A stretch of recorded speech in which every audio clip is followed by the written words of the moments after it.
Madam, ಈಗ ಹಿಂದಿನ ಪೀಳಿಗೆ ನಮ್ಮ ಮಕ್ಕಳುಗಳೇನಿದ್ದಾರೆ ಅವರಿಗೆ ತಾವು ಬಾಹ್ಯಾಕಾಶದ ಬಗ್ಗೆ ತಮ್ಮ ಮೆಸೇಜಸ್ ತಿಳಿಸ್ತೀರಾ?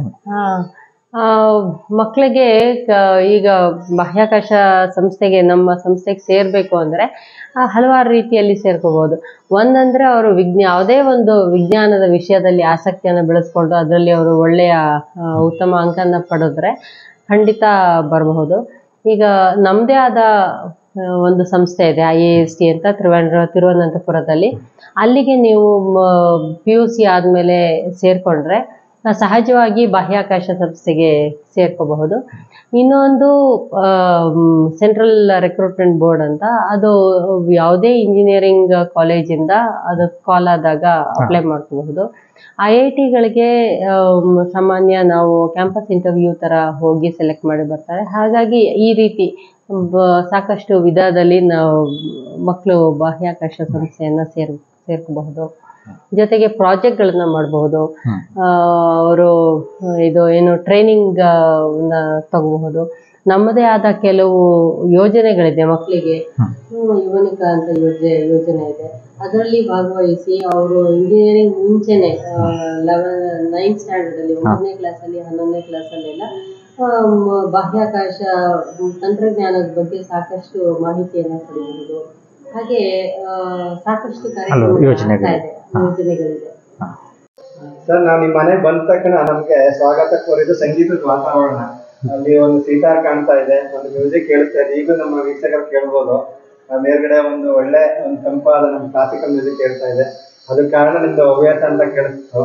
ಮಿಸ್ಟರ್ ಭೈರಪ್ಪನವರು ಅದನ್ನೇ ಹೇಳ್ತಾರೆ, ಯಾರು ಸಂಗೀತದ ಬಗ್ಗೆ ಕಾನ್ಸಂಟ್ರೇಟ್ ಮಾಡ್ತಾರೆ ಅವ್ರಿಗೆಲ್ಲ ಏಕಾಗ್ರತೆ ಬರುತ್ತೆ ಅಂತ. ದಯವಿಟ್ಟು ನಿಮ್ಮ ಸಂಗೀತದ ಹವ್ಯಾಸದ ಬಗ್ಗೆ ಒಂದು ಸ್ವಲ್ಪ ತಿಳಿಸ್ಕೊಡ್ತೀರಾ? ಈಗ ಸಂಗೀತ ಹೇಗೆ ಕಲೆ ಎಲ್ಲರನ್ನೂ ಸೆಳೆಯುತ್ತಂತೆ, ಆದರೆ ಕೆಲವ್ರಿಗೆ ಮಾತ್ರ ಒಲಿಯುತ್ತೆ ಅಂತ ಒಂದು ಪ್ರಾವರ್ಬ್ ಇದೆ. ಈಗ ನನಗೆ ಈ ಸಂಗೀತ ಹೇಗೆ ಬಂತು ಅನ್ನೋದನ್ನು ನಾನು ಹೇಳಬೇಕು ಅಂತಂದರೆ, ಚಿಕ್ಕಂದಿನಲ್ಲಿ ನಮ್ಮಪ್ಪ ರೇಡಿಯೋ ಕೇಳ್ತಾಯಿದ್ರು. ಅವ್ರು ರೇಡಿಯೋ ಕೇಳಬೇಕು ಅಂತಂದರೆ ಯಾವಾಗಲೂ ಅವರು ಕ್ಲಾಸಿಕಲ್ ಮ್ಯೂಸಿಕ್ ಹಾಕ್ಕೊಂಡು ಕೇಳೋರು. ಈ ಸಿನಿಮಾ ಸಂಗೀತ ಆಗಲಿ ಇದಾಗಲಿ ಯಾವುದು ಕೇಳ್ತಿಲ್ಲ. ಸಿನಿಮಾ ಸಂಗೀತದಲ್ಲೂ ಇರಬೇಕು ಅಂತಂದರೆ ಒಂದು ಕ್ಲಾಸಿಕಲ್ ಮ್ಯೂಸಿಕ್ ಇಟ್ಕೊಂಡೆ ಅವ್ರು ರೇಡಿಯೋದಲ್ಲಿ ಕೇಳ್ತಾ ಇದ್ದಿದ್ದು. ಅವ್ರು ಮಾಡ್ತಿದ್ದು ನೈಗೆ ಕೆಲಸ. ಆ ನೈಗೆ ಕೆಲಸದ ಮಧ್ಯೆ ಅವ್ರು ಕೇಳ್ತಿದ್ದು ಸಂಗೀತ ಮಾತ್ರ ಕ್ಲಾಸಿಕಲ್ ಸಂಗೀತ. ಆ ಕ್ಲಾಸಿಕಲ್ ಸಂಗೀತ ಕೇಳಿ ನಾನು ಅವ್ರ ಜೊತೆ ಕೇಳ್ತಿದ್ದಾಗ ನಮಗೆ ಮೊದಲು ಕ್ಲಾಸಿಕಲ್ ಸಂಗೀತ ಇದ್ಯಾಕೆ ಇದು ಕೇಳ್ತಾ ಇದ್ದಾರೆ ಅಂತ ನಾವು ಸಿನಿಮಾ ಸಂಗೀತಕ್ಕೆ ಹೆಚ್ಚು ಆಕರ್ಷಣೆ ಇದ್ದವರು, ಇದ್ಯಾಕೆ ಇದು ಮಾಹಿತಿ ಗೊತ್ತಿಲ್ಲ. ಬಟ್ ಎಲ್ಲೋ ನನಗೆ ಒಂದು ಒಳಗಡೆ ಆ ಸಂಗೀತದ್ದು ಆಸೆ ಏನೋ, ಒಂದು ಆಕಾಂಕ್ಷೆ ಏನೋ ಇತ್ತೋ ಏನೋ. ಮುಂದಕ್ಕೆ ನಾನು ಬಂದಾಗ ಹೈಸ್ಕೂಲ್ ಲೆವೆಲಲ್ಲಿ ನಮಗೆ ಕ್ರಾಫ್ಟ್ ಪೀರಿಯಡ್ ಇರೋದು. 3 ಆಪ್ಷನ್ ಕೊಡೋದು ಎಕ್ಸ್ಟ್ರಾ ಆ್ಯಕ್ಟಿವಿಟಿಗೆ. ಒಂದು ಕ್ರಾಫ್ಟ್ ಅಂದರೆ ಮರಗೆಲ್ಸ, ಅದು ಬಿಟ್ಟರೆ ನಮಗೆ ಇದು ಕೊಡೋರು ಏನೋ ತೋಟಗಾರಿಕೆ ಕೊಡೋರು. ಇನ್ನೊಂದು ಆಪ್ಷನ್ನು ಸಂಗೀತ ಕೊಡೋರು. 3ರಲ್ಲಿ ಒಂದು ಸೆಲೆಕ್ಟ್ ಮಾಡ್ಕೋಬೇಕಿತ್ತು. ಅದರಲ್ಲಿ ನಾನೇನು ಮಾಡಿದೆ, ನಾನು ಸಂಗೀತ ಬೇಕು ಅಂತ ಆಗ ಸುಮ್ಮನೆ ಸಂಗೀತ ತಗೋತಾ ಇರಲಿಲ್ಲ. ಇರೋ ಕ್ಲಾಸ್ನ ಡಿವೈಡ್ ಮಾಡಬೇಕು. ಸಂಗೀತದ ಮಾಸ್ಟ್ರು ಒಬ್ಬರು ಅಂಧ ಮಾಸ್ಟ್ರು, ಅವರು ಗೊತ್ತಲ್ಲ, ಅವ್ರದ್ದೇ ಪ್ರತಿಭೆನೇ ಬೇರೆ. ಅವ್ರು ಏನು ಮಾಡೋರು, ಸೆಲೆಕ್ಟ್ ಮಾಡ್ತಿದ್ರು, ಆಡಿಸ್ಬಿಟ್ಟು ಸೆಲೆಕ್ಟ್ ಮಾಡ್ತಿದ್ರು. ಆ ನಿಟ್ಟಿನಲ್ಲಿ ನನ್ನನ್ನು ಆಡಿಸಿದಾಗ ನನ್ನನ್ನು ಸೆಲೆಕ್ಟ್ ಮಾಡಿಕೊಂಡ್ರು ಸಂಗೀತಕ್ಕೆ. ಅವ್ರು ಹಾರ್ಮೋನಿಯಂ ಇಟ್ಟು ಹೇಳ್ಕೊಳ್ತಿದ್ರು ಸಂಗೀತ. ಅಲ್ಲಿ ಹೈಸ್ಕೂಲ್ ಲೆವೆಲಲ್ಲಿ ಆಯಿತು. ಆಮೇಲೆ SSLC ಜಂಜಾಟ, PUC ಆದಮೇಲೆ ನಾವು ಸಂಗೀತದ್ದೆಲ್ಲ ಮಾಡ್ತಿದ್ವಿ. ಬಟ್ ಇವತ್ತಿಗೂ ನಮ್ಮಮ್ಮ ಆಡ್ತಾರೆ. ಅವರು ಮಹಿಳಾ ಸಮಾಜ, 80 ವರ್ಷ ಮಹಿಳಾ ಸಮಾಜದಲ್ಲಿದ್ದಾರೆ. ಅವ್ರು ಆಡೋದಕ್ಕೆ ಹೋಗ್ತಾರೆ. ಆ ಅಮ್ಮನ ಕಡೆಯಿಂದಲೂ ನನಗೆ ಸ್ವಲ್ಪ ಇದೆ. ಅವರು ತುಂಬ ಚೆನ್ನಾಗಿ ಆಡ್ತಾರೆ. ಗುಂಪಲ್ಲಿ ಆಡ್ತಾರೆ, ಸೇವೆ ಮಾಡ್ತಾರೆ, ತಿರುಪತಿಗೆ ಹೋಗಿ ಸೇವೆ ಮಾಡ್ತಾರೆ, ಬೇರೆ ಬೇರೆ ಕಡೆ ಸೇವೆ ಮಾಡ್ತಾರೆ. ಹಾಗಾಗಿ ಅವ್ರದ್ದು ಇದೆ. ಬಟ್ ನಂದು ಹೈಸ್ಕೂಲು PUC ಆದಮೇಲೆ ಮರ್ತುಬಿಟ್ಟಿದೆ. ಆಮೇಲೆ ಇಂಜಿನಿಯರಿಂಗಲ್ಲಿ ಬಂದಾಗಲೂ ಎಲ್ಲೋ ಕಾಲೇಜ್ ಫಂಕ್ಷನಲ್ಲಿ ಈ ಥರ ಕಾಂಪಿಟೇಷನಲ್ಲಿ ಏನೋ ಆಡಿದ್ದಿದೆ, ಸಿನಿಮಾ ಸಂಗೀತ ಮತ್ತು ಕ್ಲಾಸಿಕಲ್ ಆಗಿರಲಿಲ್ಲ. ಆದರೆ ನಾವೆಲ್ಲ ಕೆಲಸ ಆಗಿ ಇದೆಲ್ಲ ಒತ್ತಡ, ಮಗು ಹುಟ್ಟಿದ ಮೇಲೆ, ನನ್ನ ಮಗಳು ಬಕುಲ ಹುಟ್ಟಿದ ಮೇಲೆ ಅವಳಿಗೆ ಸಂಗೀತ ಕಲಿಸ್ಬೇಕಲ್ಲ ಅಂತ ಸೇರಿಸ್ಕೊಳ್ಳೋಕೆ ಹೋದಾಗ ಮಗಳ ಜೊತೆಗೆ ನಾನು ಯಾಕೆ ಕಲಿಬಾರ್ದು ಅಂತ ಒಂದು ಶುರುವಾಯಿತು. ಕ್ಲಾಸಿಕಲ್, ನಾನು ಕರ್ನಾಟಕ ಮ್ಯೂಸಿಕ್ ಕ್ಲಾಸಿಕಲ್ ವೋಕಲ್ ಮಾಡ್ಕೊಂಡಿದ್ದೇನೆ ಮಗಳ ಜೊತೆಲಿ. ಅವಳು ಮಾಡಿದಾಳೆ, ಅವಳು. ಅದಾದಮೇಲೆ ನನಗೇನಾಯಿತು, ನಮ್ಮ ಟೀಚರ್ ಟ್ರಾನ್ಸ್ಫರ್ ಆಗ್ಬಿಟ್ಟು. ಆ ಟೀಚರ್ ಟ್ರಾನ್ಸ್ಫರ್ ಆದಮೇಲೆ ನಾನು ಸಂಗೀತ ಬಿಡಬಾರ್ದಲ್ಲ ಅಂತ. ಬಟ್ ಆವಾಗ ನನಗೆ ವೋಕಲ್ಗಿಂತ ಇನ್ಸ್ಟ್ರೂಮೆಂಟ್ ಯಾವುದಾದ್ರು ಕಲಿಬೋದು. ನಾನು ಲವ್ ಅಟ್ ಫಸ್ಟ್ ಸೈಟ್ ಅನ್ನಂಗೆ ನಾನು ಸಿತಾರ್ ನೋಡಿದ ತಕ್ಷಣ ಅದರೊಂದು ಅಟ್ರಾಕ್ಷನ್, ಅದರೊಂದು ಗಾಂಭೀರ್ಯತೆ, ಅದರ ಮೆಲೋಡಿ ಕೇಳಿದ ತಕ್ಷಣ ಅದಾಯಿತು. ಹೀಗಾಗಿ 2014ರಿಂದ ನಾನು ಡಾಕ್ಟರ್ ಜಯಂತ್ ಕುಮಾರ್ ದಾಸ್ ಅಂತ ವಿಲಾಯತ್ ಖಾನ್ರವರ ನೇರ ಶಿಷ್ಯರು. ವಿಲಾಯತ್ ಖಾನ್ ಅಂತ ಫೇಮಸ್ ಸಂಗೀತ ವಿದ್ವಾನ್, ಸಿತಾರ್ ವಾದಕರು. ಅವ್ರದ್ದೊಂದು ಖಾನ್ದಾನ್, ಇಮ್ದಾದ್ ಖಾನಿ ಖಾನ್ದಾನ್ ಇದೆ, ಅವ್ರದ್ದೊಂದು ಘರಾನ ಅಂತ, ಇಮ್ದಾದ್ ಖಾನಿ ಘರಾನ. ಆ ನಿಟ್ಟಿನಲ್ಲಿ ಬಂದವರು. ಅವರ ಪಾರಂಪರಿಕವಾಗಿ ಸಂಗೀತ ಫ್ಯಾಮಿಲಿನಲ್ಲಿದೆ. ಡಾಕ್ಟರ್ ಜಯಂತ್ ಕುಮಾರ್ ದಾಸ್ ಅಂತ AARನಲ್ಲಿ ಆರ್ಟಿಸ್ಟ್, ಅಲ್ಲೇ ಎಂಪ್ಲಾಯ್ ಆಗಿದ್ರು, ಅಲ್ಲೇ ಆರ್ಟಿಸ್ಟು. ಅವ್ರ ಕೈ ಕೆಳಗೆ 2014ರಿಂದ ಕಲಿತಾ ಇದ್ದೀನಿ. ಇನ್ನೂ ನಾನು ವಿದ್ಯಾರ್ಥಿನೇ. ನಾನೇನು ಅವರಿಗೆ ಒಂದೆರಡು ಸಣ್ಣ ಪುಟ್ಟ ಕಾರ್ಯಕ್ರಮಗಳು ಕೊಟ್ಟಿದ್ದೇನೆ. ಈ ರೀತಿಯಲ್ಲಿ ಇವತ್ತು ನಾನು ಒಂದು 10 ವರ್ಷದಿಂದ ಸಿತಾರ್ ಕಲಿತಾ ಇದ್ದೀನಿ, ಇನ್ನೂ ಕಲಿತಾನೇ ಇದ್ದೀನಿ. ನಾನು ಲೈಫ್ ಲಾಂಗ್ ಕಲಿಕಾ ವಿದ್ಯಾರ್ಥಿ. ಹೀಗಾಗಿ ನನ್ನ ಹವ್ಯಾಸ ಸಿತಾರ್ ವಾದನವಾಗಿದೆ.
ಇದ್ರ ಜೊತೆಗೆ ನಾನು ಫೋಟೋಗ್ರಫಿ ಮಾಡ್ತೇನೆ, ಶಾರ್ಟ್ ಫಿಲಮ್ಸ್ ಮಾಡ್ತೇನೆ.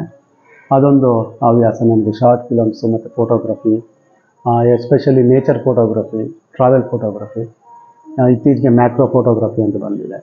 ಅದರಲ್ಲೇ ಬೇರೆ ಬೇರೆ ಇದಿದೆ, ಅದನ್ನು ಹವ್ಯಾಸವಾಗಿ ಇಟ್ಕೊಂಡಿದ್ದೀವಿ ಎಲ್ಲ. ಸಂತೋಷ ಸರ್. ನೀವು ಸಂಗೀತ ಕೇಳೋದು, ಫೋಟೋಗ್ರಫಿ ಎಲ್ಲ ಹೇಳ್ತಾ ಇದ್ದಾರೆ ಮೇಡಮ್. ಈಗ ಸರ್ ಹೇಳ್ತಾರೆ ತಮ್ಮ ಹವ್ಯಾಸ, ಆ ಹವ್ಯಾಸ ನಿಮ್ಗೆ ಯಾವ ತರ ಇದಾಗಿದೆ? ನನ್ಗೂ ಅದು ನಿಮ್ಗೂ ಅದು ಪಾಸಿಟಿವ್ ಆಗಿ ಪೂರಕವಾಗಿದೆ ಅಂತ ನನ್ಗೆ ಗೊತ್ತಿದೆ ಅಂತ ಅನ್ನಿಸ್ತಾ ಇದೆ. ನೀವ್ ಹೆಂಗ್ ಇದ್ ಮಾಡ್ಕೊಳ್ತೀರಿ ಸಂಗೀತ ಇದನ್ನ? ಇಲ್ಲ, ಅದು ಒಂದು ಯಾವುದೇ ನಮ್ಮ ಉದ್ಯೋಗದ ಜೊತೆ ಒಂದು ಪ್ರೊಫೆಷನ್ ಜೊತೆ ಹವ್ಯಾಸಗಳನ್ನು ಇಟ್ಕೊಳ್ಳೋದು ತುಂಬಾನೇ ಒಳ್ಳೆಯದು. ಅವರಿಗೆ ಸಾಕಷ್ಟು ಈ ಥರದ ಹವ್ಯಾಸಗಳಿದೆ, ಅವರು ಅದರಲ್ಲಿ ಮುಳುಗೋಗಿರ್ತಾರೆ. ನಾನು ಸಾಮಾನ್ಯ, ನನಗೆ ಒಂದು ಸ್ವಲ್ಪ ಗಿಡದ ಆಸೆ. ಸಣ್ಣ ಮನೆ ಸುತ್ತ ಎಲ್ಲ ಇದು ಕೈತೋಟ ಮಾಡ್ಕೊಳ್ಳೋದು, ಮತ್ತು ಪುಸ್ತಕ ಓದೋದು, ಸ್ವಲ್ಪ ಕತೆ ಕಾದಂಬರಿಗಳು ಓದುವ ಒಂದು ಹವ್ಯಾಸ ಇದೆ. ಈ ಎರಡು ನಾನು ಇಟ್ಕೊಂಡಿದ್ದೀನಿ. ಅವ್ರ ಬಗ್ಗೆ ಹೇಳ್ಬೇಕು ಅಂದ್ರೆ ಅವ್ರು ಬರೆಯಕ್ಕೆ ಕೂತ್ಕೊಂಡ್ರೆ ಒಳ್ಳೆ ಬರಹಗಾರರು. ಅವರು ಅವ್ರನ್ನ ಬರಹವನ್ನು ಅವರ ಟೆಕ್ನಿಕಲ್ ಆಗಿ ಅವ್ರ ಆಫೀಸ್ ಬರಹ, ಕೆಲವು ಪತ್ರಿಕೆಗಳು ಕೇಳಿದ್ರೆ ಆ ಥರ ಮಾಡ್ಕೊಳ್ತಾರೆ. ಬಟ್ ನಿಜವಾಗ್ಲೂ ಬರೆಯಕ್ಕೆ ಕೂತ್ಕೊಂಡ್ರೆ ಒಳ್ಳೆ ಅತ್ಯುತ್ತಮವಾದ ಕವಿತೆನೂ ಬರೀತಾರೆ, ಲೇಖನೂ ಬರೀತಾರೆ. ಎಲ್ಲೋ ಅಪ್ಪನ ಕಡೆಯಿಂದ ಅಕ್ಕನ ಕಡೆಯಿಂದ ಎಲ್ಲ ಬಂದಿದೆ. ಆದ್ರೆ ನಾನು ಸ್ವಲ್ಪ ಇದು ತೋಟಗಾರಿಕೆ ಸ್ವಲ್ಪ ಎಂಜಾಯ್ ಮಾಡ್ತೀನಿ. ನನ್ನ ಉದ್ಯೋಗದ ಜೊತೆಗೆ ಹವ್ಯಾಸ ಇವೆರಡನ್ನ ಇಟ್ಕೊಂಡಿದ್ದೀನಿ. ಈ ಕುವೆಂಪು ಕಾದಂಬರಿಗಳನ್ನು ತುಂಬ ಎಂಜಾಯ್ ಮಾಡ್ತೀನಿ. KV ಅಯ್ಯರ್ ಅವರ ರೂಪದರ್ಶಿ, ಇಂತಹ ಕಾದಂಬರಿಗಳನ್ನು ತುಂಬ ಇಷ್ಟಪಡ್ತೀನಿ. ತುಂಬಾ ಸಂತೋಷ ಅನಿಸ್ತಾ ಇದೆ. ದಂಪತಿಗಳ ಹವ್ಯಾಸ ಸರ್ ಮ್ಯೂಸಿಕ್, ಮೇಡಮ್ ಅವ್ರದ್ದು ತೋಟಗಾರಿಕೆ ಪ್ಲಸ್ ಬರವಣಿಗೆ ಪ್ಲಸ್ ಓದು. ಈ ಹವ್ಯಾಸಗಳು ಇವತ್ತು ನಾವು ಮೊಬೈಲ್ ಯುಗದಲ್ಲಿ ಮರಿತಾ ಇದ್ವಿ. ಆದ್ರೂ ನಾವು ಇಷ್ಟು ಒತ್ತಡ ಜೀವನದಲ್ಲೂ ಕೂಡ ನೀವು ಆ ಒಂದು ಹವ್ಯಾಸಗಳು ಇಟ್ಕೊಂಡು ವರ್ಕ್ ಬ್ಯಾಲೆನ್ಸ್ ಮಾಡ್ತಾ ಇರೋದು ತುಂಬಾ ಸಂತೋಷ ಅನಿಸ್ತಾ ಇದೆ. ಮೇಡಮ್, ತಾವು ಇವತ್ತು ಕಚೇರಿಯಿಂದ ಬಂದು ತುಂಬ ಸುಸ್ತಾಗಿದ್ರು ಕೂಡ ನಮ್ಮ ಸಂಸ್ಥೆ ಎಲ್ಲ ವೀಕ್ಷಕರಿಗೂ ಕೂಡ ಇಷ್ಟು ತುಂಬ ಮಾಹಿತಿಗಳನ್ನು ನೀಡಿದ್ದೀರಾ. ಹಾಗೂ ಇದೇ 15ನೇ ತಾರೀಕು ನಮ್ಮ ಸಂಸ್ಥೆ ವತಿಯಿಂದ ವಿ ಡು ಟೆಕ್ನೋಲೈಟ್ ಡೇ ಅಂತ ಇಂಜಿನಿಯರ್ಸ್ ದಿನಾಚರಣೆ ಆಚರಿಸ್ತಾ ಇದ್ದೀವಿ. ಅದಕ್ಕೆ ತಾವು ಮುಖ್ಯ ಅತಿಥಿಗಳಾಗಿ ಉದ್ಘಾಟನೆ ಮಾಡಬೇಕು ಅಂತ ನಮ್ಮ ಸಂಸ್ಥೆಯ ಎಲ್ಲ ಸದಸ್ಯರ ಕಡೆಯಿಂದ ಕೋರ್ಕೊಳ್ತಾ ಇದ್ದೀವಿ. ಹಾಗೂ ತಮ್ಮ ಸಂದರ್ಶನ ನೀಡಿದ್ದಕ್ಕಾಗಿ ಎಲ್ಲರ ಪರವಾಗಿ ಧನ್ಯವಾದಗಳು. ನಮಸ್ತೆ.